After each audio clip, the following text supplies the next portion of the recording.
একটা সেই ঘেটের মধ্যে পড়ছে প্লেনটা, আগুন লাগছে।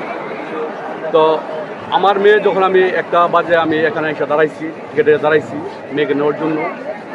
তো মেয়ে বের হয়েছে 1টা 2 বা 3-এ। তো এই ক্লাসগুলো স্বাভাবিক কারণেই 1 সমানে ছুটি হয় না। 1 সমান ছুটি হয় না কারণ হচ্ছে গেট একটা, অনলি একটা। পর্যায়ক্রমে ক্লাসগুলো ছুটি হয় 2-5 মিনিট এদিক সেদিক, বেশ সময় ছুটি হয়। আর পর্যায়ক্রমে লোকগুলো বের হয়, বাচ্চাগুলো বের হয়। তো আমার মেয়েটা নিয়ে সম্ভবত আমি ওই গেটে গেছি, যাওয়ার পরেই বিকট শব্দ পেলাম, পেয়ে দেখি ধোঁয়া আর আগুন।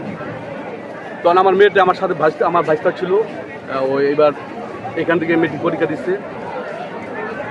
তো ও আমার সাথে ছিল, ওর কাছে আমি আমার মেয়েটাকে দিয়ে আমি আসছি। আমার চিন্তা করলাম আমার বড় মেয়ে আছে, ও কোচিং করে, আমি আসলাম আমার এই মেয়ের খোঁজ নিতে। পাঁচটা দেখে যাই এখানে আগুন আর আগুন। তো আগুন দেখে চাই দেখলাম যে অনেক বাচ্চা নিচ দিয়া পড়ে রয়েছে, আর ভিতরে অনেক বাচ্চা রয়ে গেছে।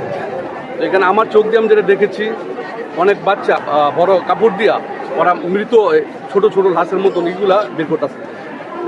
আমার যা আমি দেখেছি, আমার অভিজ্ঞতা আমি যা বুঝছি, এখানে কমসে কম ওরা কোচিং করে, অনেক প্লান কোচিং করে। এখানে ছুটি হওয়ার পরে অনেক প্লান কোচিং করে, 150 থেকে 200 প্লান এখানে মারা গেছে।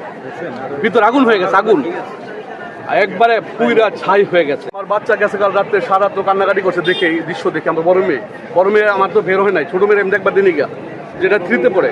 আর বড় মেয়েটা ওইখানে দাঁড়ায় সব দেখছে যে বাবা করে রাত্রে চিৎকারটা উঠছে। ওর বান্ধবীর ভাইটাই মারা গেল, ওর বান্ধবী তারা 6-এ পড়ে, 6-এর ম্যাক্সিমাম পোলাপানের, 7-এর ম্যাক্সিমাম পোলাপানেরই এখানে ছোট ভাই বা বোন এইখানে 2-তে বা 3-তে বা 4-এ পড়ে। হ্যাঁ, ওদের বান্ধবীর ভাই বা বোন মারা গেছে, এগুলো দেখছে, ও চোখ দিয়ে নিজে দেখছে। হ্যাঁ, আগুন লাগছে, জামার মধ্যে আগুন লাগছে, এটা নিজে দেখে সারাত্র আমার মেয়ে কালকে রাত্রে ঘুমাইতে পারে নাই। আমি সারাত্র আমার বুকে লিয়ে আমি শুয়ে আছি আমার মেয়েকে। আমার দেশবাসীর কাছে এই অনুরোধ যে প্রত্যেকটা লাশ যাতে করে অভিভাবক পায়। আমি এই স্কুলের আমার গার্জিয়ান হিসাবে আমি সকলের প্রতি আমি অনুরোধ করবো। আমি প্রশাসনের কাছে আমি অনুরোধ করবো, হ্যাঁ, সকলেই প্রত্যেকটা মার বুকে বাচ্চারা ফিরিয়ে দেন, বাপের বুকে বাচ্চারা ফিরিয়ে দেন। সে তার সারা জীবন যাতে তার বাচ্চার কবরটা দেখতে পারে, সারা জীবন যাতে তার বাপের বাচ্চার জন্য দোয়া করতে পারে, সে অনুরোধ করবো আমি সকলের প্রতি।